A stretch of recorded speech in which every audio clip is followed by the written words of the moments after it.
Assalamualaikum warahmatullahi wabarakatuh. Perkenalkan, kami dari kelompok 1 akan menjelaskan presentasi tentang modul penganggaran dan dampak RSPP terhadap kualitas penganggaran. Modul penganggaran. Dasar hukum dari modul penganggaran ini, yang pertama ada UU nomor 17 tahun 2003 tentang keuangan negara. Terus ada UU nomor 25 tahun 2004 tentang sistem perencanaan pembangunan nasional. Yang ketiga, yaitu ada PP 17 tahun 2017 tentang sinkronisasi perencanaan dan penganggaran. Yang keempat ada PP nomor 90 tahun 2010 tentang rencana kerja dan anggaran KL. Kemudian ada PMK nomor 142 garis miring PMK 02 garis miring 2018. Dan ada PMK nomor 247 garis miring PMK 02 garis miring 2012, yaitu tentang tata cara perencanaan, penetapan alokasi, dan pengesahan dokumen pelaksanaan anggaran bendahara umum negara. Dan ada juga PMK lainnya. Modul penganggaran. Modul penganggaran ialah modul yang memuat proses penyusunan rencana kerja anggaran sampai dengan penyusunan dokumen pelaksanaan anggaran, termasuk di dalamnya proses perencanaan, penyerapan anggaran, dan penerimaan dalam periode 1 tahun anggaran. Fungsinya, yang pertama yaitu fungsi penyusunan SPK. SPK itu adalah standar biaya pengeluaran. Yang kedua ada fungsi penyusunan anggaran, seperti kertas kerja atau RKAKL, DIPA. Terus yang ketiga ada fungsi penyusunan rencana, penarikan, dan penerimaan dana. Yang keempat ada fungsi pembuatan usulan, revisi oleh Satker, terus nanti DIPA oleh Kanwil, DJPP, DJA. Kemudian ke proses bisnis modul penganggaran. Untuk membentuk paku indikatif tahun anggaran selanjutnya dibutuhkan 4 input, yaitu evaluasi anggaran tahun anggaran sebelumnya oleh Bappenas, terus review angka dasar tahun anggaran berjalan oleh DJA, terus inisiatif baru tahap 1 tahun anggaran selanjutnya oleh Bappenas, DJA, dan KL, dan penyusunan target PNBP oleh DJA dan KL, yang nantinya akan membentuk paku indikatif tahun anggaran selanjutnya. Paku indikatif ini adalah perkiraan paku anggaran yang diberikan kepada KL sebagai pedoman dalam penyusunan rencana kerja KL terkait. Setelah itu ada trilateral meeting, yaitu rapat pertemuan 3 pihak, yaitu ada DJA, Bappenas, dan KL, yang nantinya akan dihasilkan paku anggaran, Renja KL, aplikasi Renja KL, sama penyusunan SPK oleh entitas DJA dan KL. Paku anggaran ini nantinya akan dapat dokumen masukan dari inisiatif baru tahap 2 tahun anggaran selanjutnya oleh Bappenas, DJA, dan KL. Paku anggaran dan Renja KL nantinya akan disusun menjadi RKAKL berdasarkan paku anggaran ini sendiri oleh entitas KL. Renja KL ini akan dibuat menjadi RKAKL usulan. Kemudian dilakukan penelaahan RKAKL oleh entitas DJA, KL, dan Bappenas yang nantinya akan membentuk RKAKL. Selanjutnya ada kompilasi RKAKL hasil penelaahan oleh entitas DJA yang nantinya akan membentuk himpunan RKAKL. Himpunan RKAKL ini sendiri akan dibahas dengan DPR oleh Kemenkeu dan KL menghasilkan alokasi anggaran. Nanti juga himpunan RKAKL ini akan diberi masukan oleh inisiatif baru tahap 3 yang entitasnya yaitu terdiri dari Bappenas, DJA, dan KL. Alokasi anggaran. Alokasi anggaran ini nantinya akan disusun RKAKL berdasarkan alokasi anggaran dengan entitas KL. Kemudian alokasi anggaran nanti dibuat menjadi RKAKL usulan. Kemudian RKAKL itu ditelaah oleh DJA dan KL dan membentuk RKAKL. RKAKL ini nantinya akan digunakan untuk mencetak DIPA oleh entitas DJA dan KL. Terus digunakan untuk kompilasi RKAKL hasil penelaahan oleh DJA yang nantinya menghasilkan himpunan RKAKL Perpres atau rincian APBN. Selanjutnya yaitu 3 format aliran dalam muncul penganggaran. Ada input, ada proses, ada output. Input sendiri berupa yang pertama ada berupa arsip data komputer atau ADK, yaitu yang pertama ada GPP dari aplikasi gaji atau GPP, terus backup data RKAKL tahun lalu, dan ADK DIPA. Terus ada input berupa dokumen, yaitu DIPA petikan dan KAK dalam dokumen lainnya. Dan dokumen lainnya. Yang ketiga yaitu data atau internal sakti. Yang pertama itu ada berupa kwitansi atau bond, terus kontrak, terus SPP resum tagihan, realisasi SP2 atau SP2D, dan data pegawai atau supplier. Yang kedua ada proses. Proses itu yang pertama yaitu penyusunan standar biaya kegiatan atau SPK.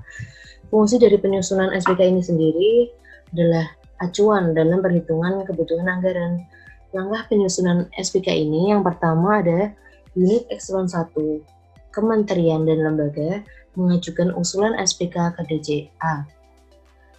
Namun sebelum itu, usulan SPK disusun berdasarkan dokumen pendukung usulan SPK yang telah disetujui. Approver meneliti kesesuaian data dan menyetujui usulan SPK dengan dokumen pendukung usulan SPK. Kemudian operator mengirimkan usulan SPK yang sudah disetujui tadi oleh approver ke DJA. Yang kedua ada penyusunan anggaran berupa kertas kerja atau RKAKL. Penyusunan usulan RKAKL meliputi pembuatan RKA oleh Satker dan pembuatan RKAKL oleh unit ekselon 1. Penyusunan usulan RKAKL dilakukan melalui migrasi data tahun anggaran berjalan untuk tahun anggaran berikutnya, input data awal belanja pada pengguna operator tingkat Satker atau tingkat unit oleh Satker dan unit ekselon 1, dan salinan data antar Satker di bawah unitnya oleh unit ekselon 1. Mekanisme pembuatan kertas kerja dan RKA Satker yang pertama yaitu operator melakukan perekaman usulan kertas kerja dan RKA Satker berdasarkan dokumen pendukung. Approver yang kedua yaitu approver meneliti kesesuaian data usulan kertas kerja dan RKA Satker dengan dokumen pendukung. Yang ketiga yaitu setelah disetujui oleh approver itu, data usulan kertas kerja dan RKA Satker akan secara otomatis terkirim kepada pengguna unit ekselon 1. Kemudian mekanisme pembuatan RKAKL unit ekselon 1 yang pertama, berdasarkan usulan kertas kerja dan RKA Satker operator melakukan penyusunan usulan RKAKL unit ekselon 1 dengan menginput data baru atau melakukan salinan data antar Satker di bawahnya. Approver meneliti kesesuaian data usulan RKAKL unit ekselon 1 dengan dokumen usulan kertas kerja dan RKA Satker. Kemudian, dalam hal data usulan RKAKL unit ekselon 1 disetujui oleh approver, data usulan kertas kerja dan RKAKL unit ekselon 1 akan otomatis terkirim ke pengguna level Kementerian Negara atau lembaga atau DJA. DJA akan mengesahkan DIPA berdasarkan RKAKL dari Kementerian Negara atau lembaga. Berdasarkan DIPA yang telah disahkan oleh DJA, data DIPA Satker secara otomatis masuk ke dalam modul penganggaran. Jadi fungsi DIPA itu sendiri yaitu yang pertama ada sebagai dasar pelaksanaan kegiatan bagi Satker. Terus dasar pencairan dana atau pengesahan bagi bun atau kuasa bun. Yang ketiga adalah alat pengendali, pelaksanaan pelaporan pengawasan APBN dan perangkat akuntansi dan pemerintah. Yang proses ketiga yaitu standar struktur biaya. Standar struktur biaya itu adalah batasan komposisi biaya tertentu atas suatu keluaran atau kegiatan atau program tertentu yang ditetapkan oleh Menteri Keuangan sebagai acuan dalam penyusunan RKAKL. Mekanisme standar struktur biaya ini yaitu yang pertama, berdasarkan data usulan kertas kerja dan RKA Satker, operator unit ekselon 1 KL melakukan proses validasi atas standar struktur biaya. Yang kedua yaitu proses validasi standar struktur biaya dilakukan dengan membandingkan kesesuaian antara pencatatan data belanja dengan standar struktur biaya. Yang keempat yaitu kerangka pengeluaran jangka menengah. Kerangka pengeluaran jangka menengah perkiraan maju tahun pertama, kedua, dan ketiga menggunakan RKAKL sebagai dasar penghitungannya. Perhitungan perkiraan maju tahun pertama, kedua, dan ketiga dalam proses KPJM pada Sakti dilakukan secara otomatis. Yang kelima ada rencana penarikan dana. Rencana penarikan dana adalah rencana penarikan kebutuhan dana yang ditetapkan oleh kuasa pengguna anggaran untuk pelaksanaan kegiatan satuan kerja dalam periode 1 tahun. Dalam proses penyusunan RKAKL, Satker melakukan penyusunan rencana penarikan dana bulanan dalam 1 tahun anggaran. Mekanismenya yaitu pembuatan rencana penarikan dana dimulai dari operator melakukan perekaman rencana penarikan dana sesuai dengan kebutuhan Satker itu. Selanjutnya, approver meneliti kesesuaian antara data rencana penarikan dana dengan dokumen pendukung. Yang keenam yaitu ada rencana penerimaan dana. Rencana penerimaan dana adalah rencana penyetoran penerimaan dalam periode 1 tahun. Kementerian negara atau lembaga yang ditetapkan sebagai Satker pengguna PNBP harus menyusun rencana penerimaan dana. Rencana penerimaan dana disusun berdasarkan jenis-jenis penerimaan yang diperkirakan dapat diterima dan menetapkan target penerimaan dana per bulan dan per jenis penerimaan. Mekanismenya yaitu yang pertama, operator melakukan penerimaan rencana penerimaan dana sesuai dengan perkiraan penerimaan Satker. Yang kedua, selanjutnya approver itu meneliti kesesuaian antara data rencana penerimaan dana dengan dokumen pendukung. Kemudian proses selanjutnya yaitu revisi anggaran dan revisi anggaran. Mekanisme dalam pembuatan usulan revisi DIPA berbeda tergantung kewenangannya. Terdapat 4 mekanisme berbeda dalam pembuatan usulan revisi DIPA itu. Yang pertama, mekanisme pembuatan usulan revisi DIPA dengan kewenangan Satker. Operator melakukan perekaman data usulan revisi DIPA berdasarkan perintah KPA dan dokumen usulan revisi anggaran. Terus, approver itu meneliti kesesuaian data revisi DIPA dengan dokumen usulan revisi anggaran. Terus yang ketiga yaitu approver melakukan aktivitas pagu jika revisi DIPA disetujui. Mekanisme kedua yaitu mekanisme pembuatan usulan revisi DIPA dengan kewenangan pengesahan Kanwil DJPB. Yaitu yang pertama, operator melakukan perubahan data usulan revisi DIPA berdasarkan perintah KPA dan dokumen usulan revisi anggaran. Yang kedua, approver meneliti kesesuaian data revisi DIPA dengan dokumen usulan revisi anggaran. Yang ketiga, dalam hal revisi DIPA disetujui oleh approver, data usulan revisi DIPA dan dokumen pelengkapnya secara otomatis terkirim kepada Kanwil DJPB. Berdasarkan data usulan revisi DIPA, validator melakukan review atas usulan revisi DIPA. Berdasarkan review ini, validator dapat melakukan pengesahan usulan revisi DIPA. Mekanisme ketiga yaitu mekanisme pembuatan usulan revisi DIPA dengan kewenangan pengesahan Direktorat Pelaksanaan Anggaran. Yang pertama, operator melakukan perubahan data usulan revisi DIPA berdasarkan perintah KPA dan dokumen usulan revisi anggaran. Yang kedua, approver meneliti kesesuaian data revisi DIPA dengan dokumen usulan revisi anggaran. Yang ketiga, dalam hal data revisi DIPA disetujui oleh approver, data usulan revisi DIPA dan dokumen pelengkapnya secara otomatis terkirim kepada Direktorat Pelaksanaan Anggaran. Selanjutnya, berdasarkan data usulan revisi DIPA, validator melakukan review atas usulan revisi DIPA. Yang kelima yaitu berdasarkan review, validator dapat melakukan pengesahan usulan revisi DIPA. Mekanisme keempat yaitu mekanisme pembuatan usulan revisi DIPA dengan kewenangan pengesahan Direktorat Jenderal Anggaran. Yang pertama, mekanismenya yaitu operator melakukan perubahan data usulan revisi DIPA berdasarkan perintah KPA dan dokumen usulan revisi anggaran.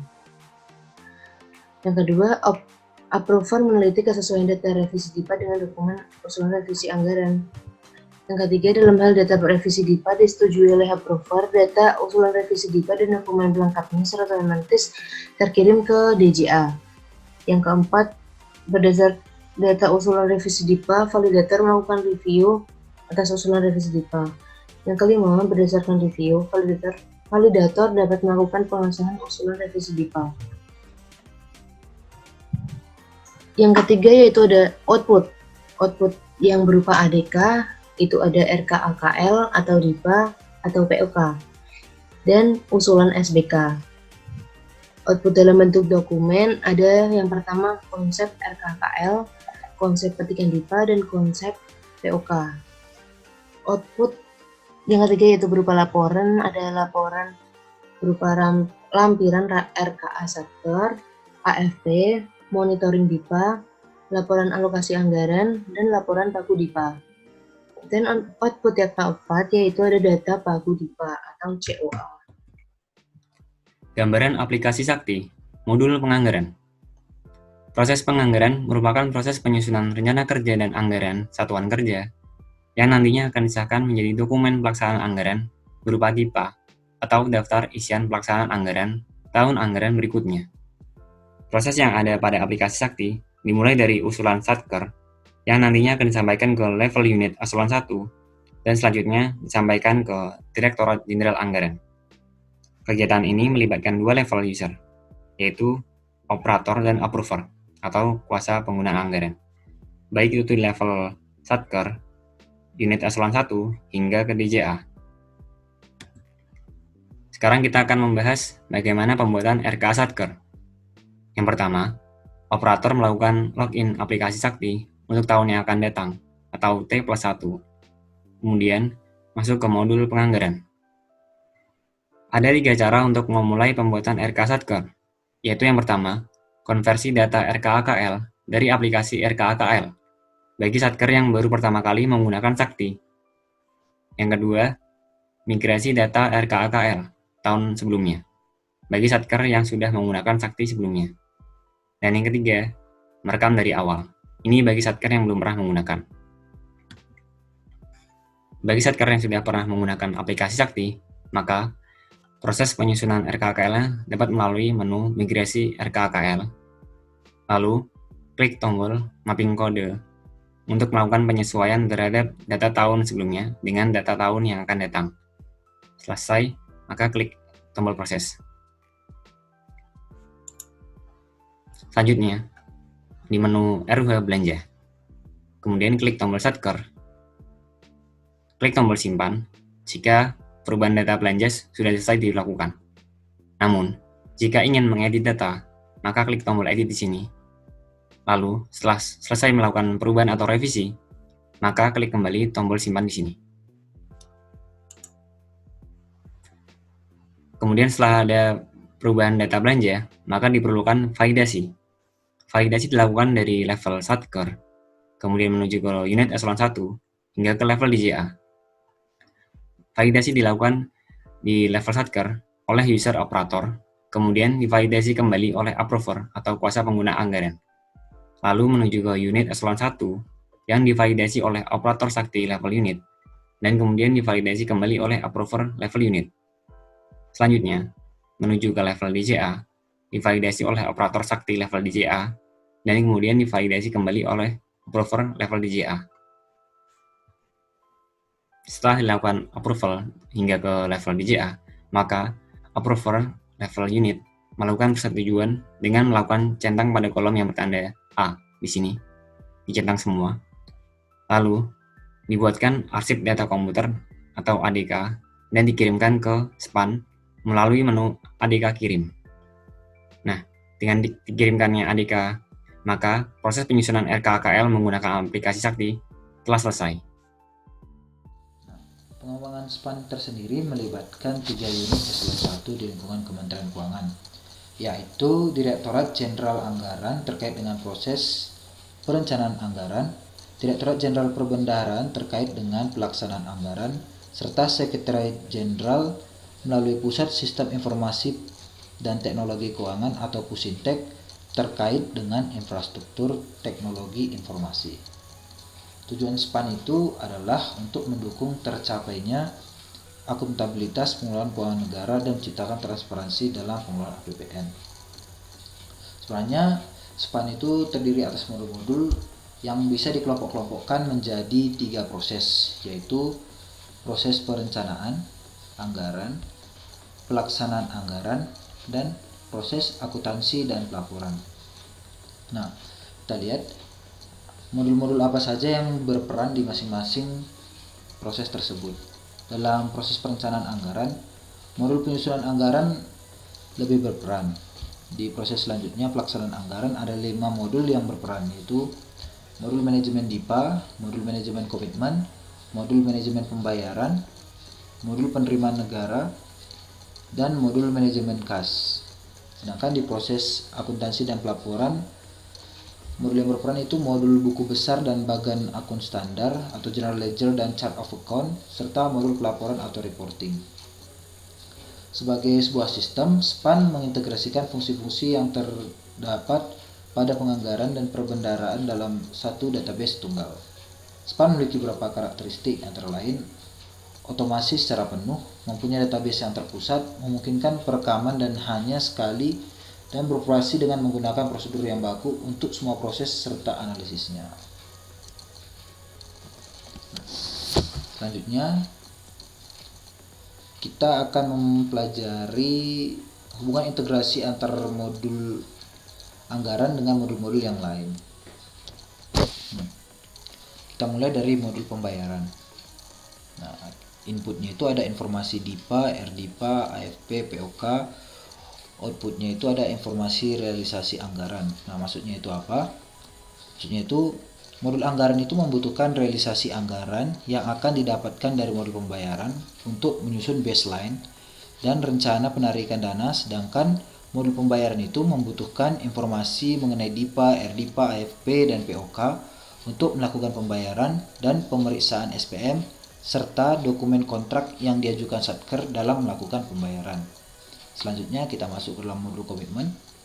Modul komitmen terlihat inputnya ada informasi DIPA, RDIPA, POK, outputnya itu ada informasi transaksi kontrak. Maksudnya apa? Modul anggaran itu membutuhkan informasi transaksi kontrak dari modul komitmen untuk menyusun anggaran tahun selanjutnya. Sedangkan modul komitmen membutuhkan informasi mengenai DIPA, RDIPA, dan POK sebagai dasar untuk melakukan kontrak dengan vendor.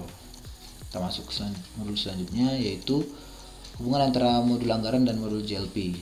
Inputnya itu ada jurnal akuntansi, outputnya peta jurnal. Maksudnya, modul anggaran akan memberikan informasi kepada modul JLP dengan tujuan penjurnalan berupa allotment belanja dan allotment pendapatan, serta akan memperoleh informasi posting dan closing dari modul JLP, yaitu berupa peta jurnal. Selanjutnya, hubungan antara modul anggaran dan aplikasi GPP. Outputnya itu dari aplikasi GPP adalah data pegawai dan gaji. Nah, jadi modul anggaran itu membutuhkan informasi berupa data pegawai dan data gaji untuk menyusun anggaran belanja pegawai. Sedangkan modul administrasi keterkaitannya dengan modul anggaran itu adalah modul administrasi akan memberikan referensi kepada modul anggaran. Selanjutnya, kontrol dan pengendalian. Selanjutnya kita akan belajar kontrol dan pengendalian. Seperti yang kita ketahui bahwa tujuan dari SPAN dan SAKTI itu kan untuk tersedianya sistem pengendalian alokasi dan pelaksanaan anggaran yang efektif, sehingga terwujud pengelolaan keuangan negara yang profesional, transparan, dan akuntabel sebagaimana amanat Undang-Undang Keuangan Negara. Namun, dalam pelaksanaan ini bisa saja timbul suatu resiko. Apa sih resikonya? Risiko itu bisa datang dari teknologi. Seperti yang kita ketahui, teknologi sangat luas dan bisa dipakai oleh banyak orang. Pengguna teknologi memungkinkan orang yang tidak berkepentingan dan berbuat jahat bisa menghancurkan sistem seperti SPAN dan SAKTI ini. Jadi, dibutuhkan sistem pengaman yang kuat untuk mengatasi hal tersebut. Apa sih alat yang digunakan agar dapat membackup seluruh risiko tersebut? Nah, salah satu alat yang bisa digunakan itu adalah sistem akuntansi. Sistem akuntansi tersendiri diciptakan sebagai salah satu upaya konkret untuk mewujudkan transparansi dan akuntabilitas pengelolaan keuangan negara, sehingga dihasilkan laporan pertanggungjawaban pengelolaan keuangan negara yang andal dan tepat waktu. Nah, jadi sistem akuntansi sudah diterapkan dalam aplikasi SPAN dan SAKTI, sehingga dapat dikatakan bahwa Output dari SPAN dan Sakti itu dapat dipertanggungjawabkan serta andal. Selanjutnya, kita akan membahas sistem di SPAN tersendiri. Contoh dari laporan SPAN itu seperti yang kita ketahui ada laporan operasional, laporan realisasi anggaran. Kita ambil contoh yang dua laporan ini. Laporan operasional itu dia basisnya basis akrual. Sedangkan laporan realisasi anggaran itu basisnya basis kas. Nah, kedua laporan tersebut kan basisnya berbeda. Jadi diperlukan suatu sistem yang bisa mencatat dua basis yang berbeda dalam satu aplikasi. Jadi SPAN menggunakan satu sistem akuntansi yang memiliki dua pencatatan atau dual recording secara akrual dan secara kas. Berdasarkan kebutuhan pelaporan keuangan berbasis akrual dan kas, maka model sistem akuntansi pada SPAN akan berupa satu sistem akuntansi yang memiliki dua pencatatan dual recording secara akrual dan secara kas. Dampak dari sistem akuntansi pusat ini adalah adanya pemisahan informasi berbasis akrual dan berbasis kas. Informasi berbasis akrual akan mengakomodir basis akrual sesuai dengan full accrual accounting yang diterapkan. Sedangkan basis kas akan digunakan untuk menghasilkan informasi berbasis kas yang berguna untuk penyusunan laporan keuangan berbasis kas seperti laporan realisasi anggaran. Selanjutnya, dampak dari perubahan tersebut adalah diperlukan metode pencatatan yang dapat mengakomodir berbasis kas dan akrual. Jadi SPAN itu menggunakan Oracle yang akan memfasilitasi penggunaan subledger accounting atau SLA. SLA merupakan metode yang memungkinkan penyesuaian jurnal pencatatan transaksi di subledger seperti modul pembayaran untuk diposting ke modul general ledger. Dengan adanya SLA, maka kebutuhan informasi berbasis akrual dan kas akan menggunakan akun yang sama sehingga tidak dibutuhkan BAS berbasis akrual dan BAS berbasis kas, melainkan cukup satu BAS berbasis akrual yaitu single BAS atau bagan akun standar. Selanjutnya kita masuki subtopik 2 yang berjudul Dampak Redesain Sistem Perencanaan dan Penganggaran atau RSPP terhadap kualitas penganggaran.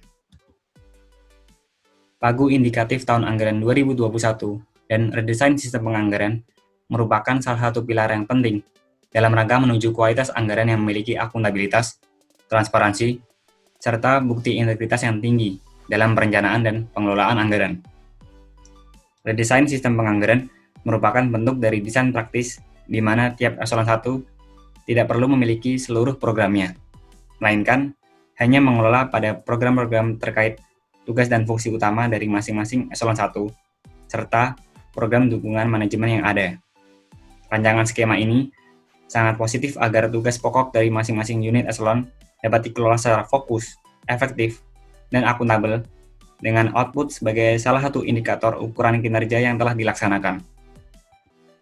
Nah, RSPP ini dilatar belakangi oleh yang pertama, program belanja pusat dan daerah saat ini tidak sinkron, sehingga capaian kinerjanya tidak optimal. Contohnya, dana alokasi khusus atau DAK fisik mengenai pembangunan jalan. Pemerintah pusat dan pemerintah daerah kerap tidak sependapat untuk menentukan prioritas antara pembangunan jalan nasional, jalan provinsi, ataupun jalan kabupaten kota. Yang kedua, program yang digunakan dalam dokumen perencanaan dan dokumen penganggaran saling berbeda, sehingga sulit dikonsolidasikan. Di antaranya, tentang pengentasan kemiskinan, kesehatan, dan pendidikan yang perlu disinkronisasi lagi dari dokumen anggaran di Bappenas dan perencanaan di masing-masing kementerian lembaga dengan program DIPA-nya. Yang ketiga, rumusan nomenklatur atau tata nama, program, dan outcome dari sebuah program tidak terlihat secara langsung atau bersifat normatif. Di antaranya adalah nilai tukar petani atau NTP yang sudah disertakan dalam kerangka beserta range angkanya, namun program-program yang disiapkan oleh kementerian lembaga terkait masih bersifat normatif. Contohnya, bagaimana menyejahterakan petani dan program lainnya yang tidak terukur, sehingga sulit menghubungkan antara program, output, outcome, dengan penganggarannya.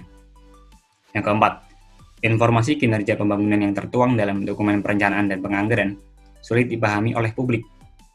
Masih ada sering dokumen anggaran yang isinya terlalu normatif dan banyak deskripsi, sehingga memunculkan kesulitan dalam akuntabilitas, terutama untuk tracking efisiensi. Nah, RSPP ini bertujuan untuk yang pertama, mengimplementasikan kebijakan money follow program dan penguatan penganggaran berbasis kinerja. Yang kedua, meningkatkan konvergensi program dan kegiatan antar kementerian lembaga dan mengurangi adanya tumpang tindih. Yang ketiga, meningkatkan keselarasan rumusan program, kegiatan, dan informasi kinerja agar mudah dipahami oleh publik. Yang keempat, mendorong kementerian lembaga untuk menerapkan prinsip value for money. Yang kelima, meningkatkan integrasi belanja antar kementerian lembaga dan belanja pemerintah pusat dan pemerintah daerah. Lanjutnya, dampak dari RSPP. Yang pertama, hubungan logika aktivitas yaitu output outcome dapat tergambar dengan lebih jelas. Yang kedua, adanya sinergi antar unit eselon 1 dalam mencapai output dan outcome program. Yang ketiga, tidak adanya overlapping kegiatan dan fokus pada kegiatan yang mendukung output program, sehingga menghasilkan efisiensi anggaran. Yang keempat, integrasi informasi dan teknologi, serta penataan organisasi yang lebih baik. Yang kelima, terlihat keselarasan antara visi misi Presiden, fokus pembangunan arahan Presiden, 7 agenda pembangunan, dan tugas dan fungsi kementerian lembaga dan pemerintah daerah. Yang keenam, rumusan nomenklatur atau tata nama untuk program, outcome, kegiatan, dan output mampu mencerminkan real work atau eye-catching yang memudahkan penggunanya. Baik, itu saja yang dapat saya dan rekan-rekan dari kelompok 1 dapat sampaikan. Sebagai penutup, izinkan saya memperkenalkan anggota kami. Yang pertama adalah saya sendiri, Raul Alfredo Hafiz Twinanda Maharsa, nomor urut 24. Kemudian rekan saya bernama Riki Pemerena Purba, nomor urut 25, dan Sevilla Julita Arisanti, nomor urut 27. Kami mengucapkan banyak terima kasih kepada rekan-rekan semua yang telah mengikuti hingga akhir, dan permohonan maaf sebesar-besarnya apabila ada kesalahan dalam pengucapan dan penyajian informasi. Selamat siang.